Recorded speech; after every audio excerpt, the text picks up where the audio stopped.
A notícia que eu trago nesse vídeo aqui, ela é ótima, tá? Ela é ótima. Então, fica até o final, tá? Mas eu queria começar esse vídeo aqui te fazendo uma pergunta, até porque eu acho que essa é a 10ª vez que eu tento iniciar a gravação desse vídeo, mas a emoção toma conta de mim. E eu prometo que eu vou forçar a barra como nunca para não me emocionar, tá legal? Mas a pergunta que eu te faço é, qual é a tua relação com o Fluminense Futebol Clube? Fluminense Futebol Clube que hoje completa 121 anos. Deixa aqui nos comentários qual é a tua relação com o Fluminense. A minha é o seguinte, a minha relação com o Fluminense é uma relação familiar, sabe?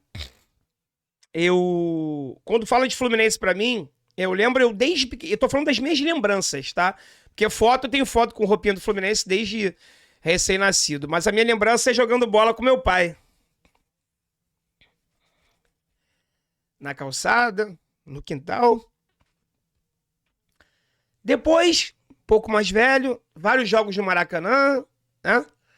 Hoje em dia, meu pai, minha mãe, hoje em dia, minha relação com os meus filhos, poder ter colocado no mundo aí 2 torcedores do Fluminense apaixonados, que vibram, que torcem, que ficam com raiva quando perde, que choram de alegria quando ganha. A minha relação com o Fluminense é uma relação de amor, né? E o Fluminense, além de já ter me proporcionado isso tudo, de ser uma relação familiar, que vem de pai e mãe, hoje com os meus filhos, o Fluminense me deu centenas de milhares de amigos, que são vocês que estão me assistindo aqui agora. Então eu só tenho a agradecer a essa instituição maravilhosa, a maior e melhor instituição do mundo, que é o Fluminense Futebol Clube, que hoje completa 121 anos. Muito obrigado pela tua existência, Fluminense. Eu te amo muito, viu? Parabéns. E vamos curtir, porque esse vídeo aqui é de coisas boas, tá legal? É muito difícil segurar a emoção quando fala de Fluminense, né? É muito difícil. Mas vamos lá, galera. Pra você que não me conhece, tá chegando aqui agora, tá vendo esse bebê chorão aí, meu nome é André Luiz, tá? Aqui é o canal Sentimento Tricolor, a casa do torcedor do Fluminense. Tô gravando esse vídeo num dia muito especial, o dia do aniversário do Fluminense, hoje dia 21 de julho de 2023. O Flu completa 121 anos e eu acho que eu trago uma notícia bacana aqui pra vocês, tá? Uma matéria no portal Trivela traz em detalhes a informação de que o Fluminense ele tem uma meta a ser batida, uma meta financeira de 90 milhões de reais, com venda de jogadores. Mas o Fluminense optou pela disputa dos títulos, pela conquista dos títulos do Campeonato Brasileiro e da Libertadores, tá? O que isso tem a ver uma coisa com a outra, André? Isso significa que, muito provavelmente, o Fluminense não vai vender nenhum de seus principais atletas, e aí eu chamo os atletas titulares nessa janela de transferências, nem que lá no final do ano, coisa que eu acho pouco provável, né? Porque se o André não for vendido agora, ele vai ser vendido no final do ano. Eu ia falar nem que para isso as contas fechem no vermelho. Mas não vão fechar no vermelho porque o André vai ser vendido ou agora e saindo no final do ano, ou será vendido no final do ano, e aí a meta desses 90 milhões de reais aí vão ser batidos, tá? Então eu vou colocar aqui a matéria do portal Trivela agora para vocês poderem ver. Pronto, tá na tela. Entenda o plano do Fluminense para manter time na janela de transferências, ou seja, manter o time, né? Não vender ninguém, tá? Diretoria quer manter o time intacto para ter sucesso no mata-mata da Libertadores. O Fluminense tem um objetivo claro em 2023, vencer a Libertadores, competição que há tempos é obsessão nas Laranjeiras. Para isso, o presidente Mário Bittencourt não esconde que quer manter o time intacto na janela de transferências. O ano de 2023 é visto como chave.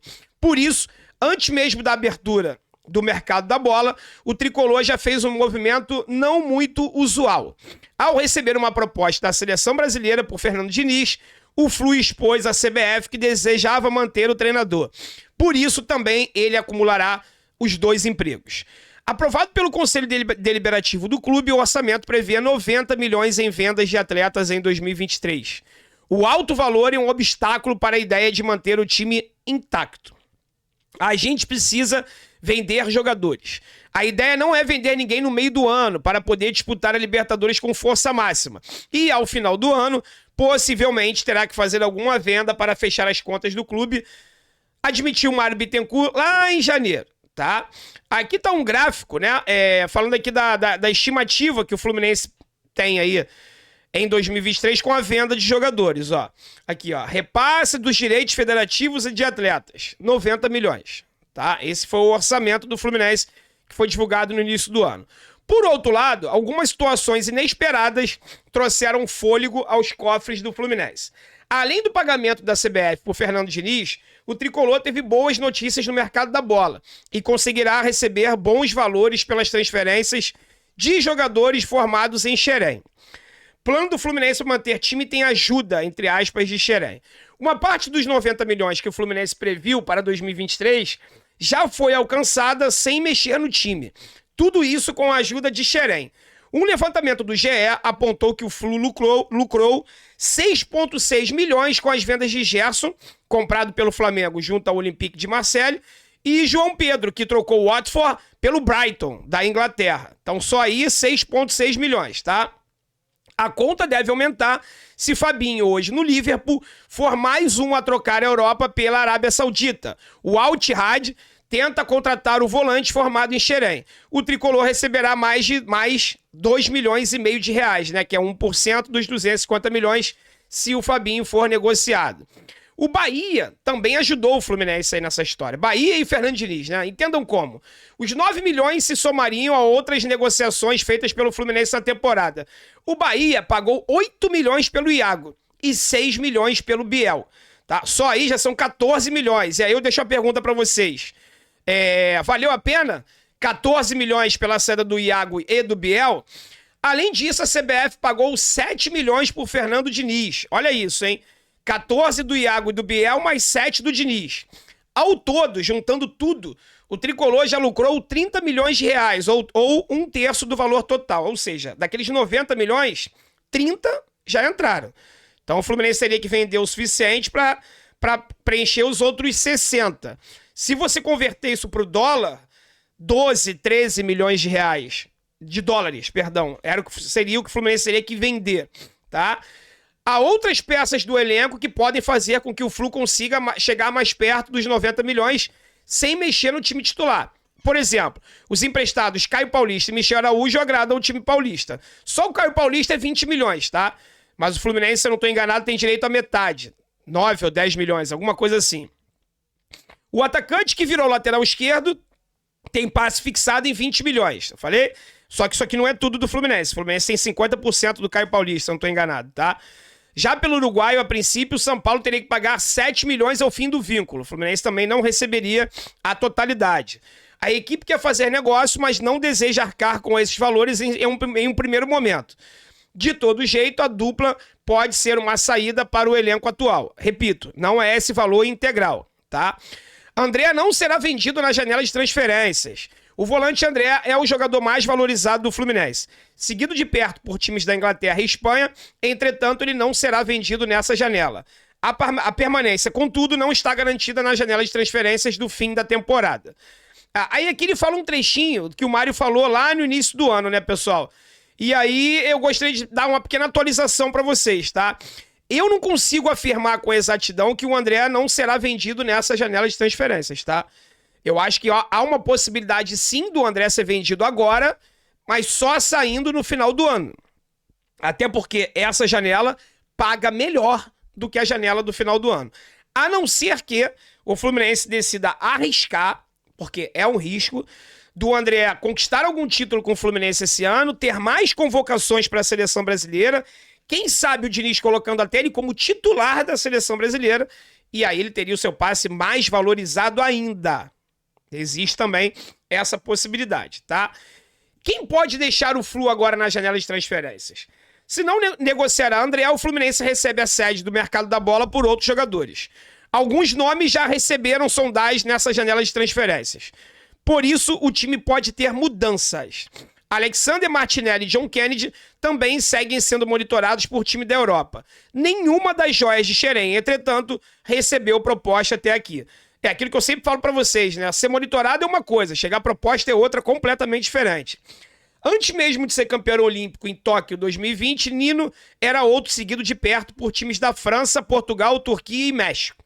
Recém-contratado no América do México, o técnico André Jardine sugeriu a contratação de Nino. No passado, entretanto, ele recusou a proposta do Tigres do México. O Monterrey foi outro a sondá-lo. Por fim, o colombiano John Narias também atrai olhares do mercado europeu. Titular da seleção da Colômbia, o atacante teve grande atuação em amistoso contra a Alemanha. Nos últimos dias, o staff dele recebeu consultas de clubes portugueses e alemães. No ano passado, o Sport se interessou por áreas, mas desistiu de fazer investimentos para manter o técnico Rubem Amorim, que estava na mira do futebol inglês. Ou seja, por enquanto, apenas sondagens, né? A proposta oficial, o Fluminense não recebeu nenhuma até agora, e a ideia do Mário é sim manter o time todo, o time titular pelo menos, para poder brigar aí pela conquista da Copa Libertadores, principalmente, né? O brasileiro também, mas o brasileiro a gente está muito distante do Botafogo, apesar de eu achar ainda possível. Falta muitos jogos, chegamos nem na metade do campeonato ainda. Mas o foco principal é a Libertadores da América, e eu acho que isso é um presente muito bacana que eu trago para vocês aqui, ó, no dia do aniversário do Fluminense. Tá legal? Fluminense Futebol Clube, nós chamamos muito. Todos os torcedores do Fluminense espalhados pelo Brasil, pelo mundo, amamos muito você. Feliz aniversário. Que venham mais 121, mais 121, mais 121. Você é eterno, enquanto existir um torcedor do Fluminense respirando no planeta. Tá legal? Fiquem com Deus, galera. Um forte abraço. Até o próximo vídeo. Saudações tricolores.